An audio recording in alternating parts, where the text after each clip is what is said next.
আসসালামু আলাইকুম। এয়ারলাইন্সের টিকিট কিভাবে চেক করবেন? বিমান টিকিট কিভাবে চেক করবেন? আজকের ভিডিওতে আলোচনা করব। তো ধারাবাহিকভাবে কোন এয়ারলাইন্সের টিকিট কিভাবে চেক করতে হয় এই ভিডিওগুলো আসবে।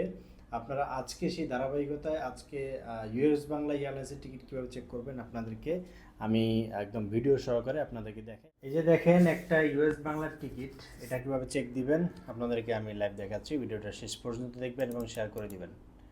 এই যে এটা হচ্ছে রিজার্ভেশন বা PNR number, passenger name record বলে, হ্যাঁ, পিএনআর সংক্ষেপে বলে প্যাসেঞ্জার নেম রেকর্ড। হ্যাঁ, এটা কপি করবেন। কপি করলে আপনি গুগলে গিয়ে সার্চ দিবেন ইউএস বাংলা এয়ারলাইন্স। আপনি গুগলে গিয়ে সার্চ দিবেন ইউএস বাংলা এয়ারলাইন্স লিখে সার্চ দিলে ইউএস অফিসিয়াল ওয়েবসাইট চলে আসবে।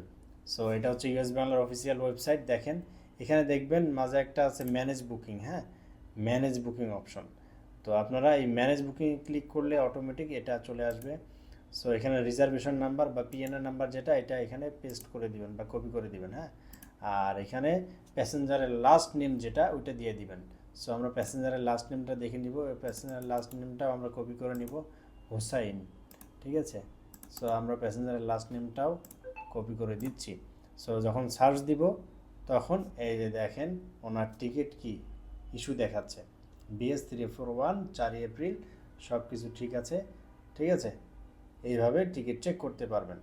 এখানে দেখেন ওনার নাম্বার টাম্বার সব কিছু দিয়ে দেওয়া আছে।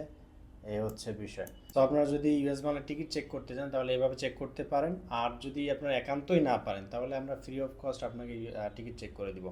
সো যদি টিকিট চেক করতে চান তাহলে সেক্ষেত্রে সরাসরি আমাদের অফিস ভিজিট করতে পারেন বা আমাদের ফলো দিয়ে আমাদের সাথে থেকে আমাদের হোয়াটসঅ্যাপে নক করবেন। ইনশাআল্লাহ আমরা আপনাকে ফ্রি অফ কস্ট এই সার্ভিসটা প্রোভাইড করব। ভালো থাকবেন। আসসালামু আলাইকুম।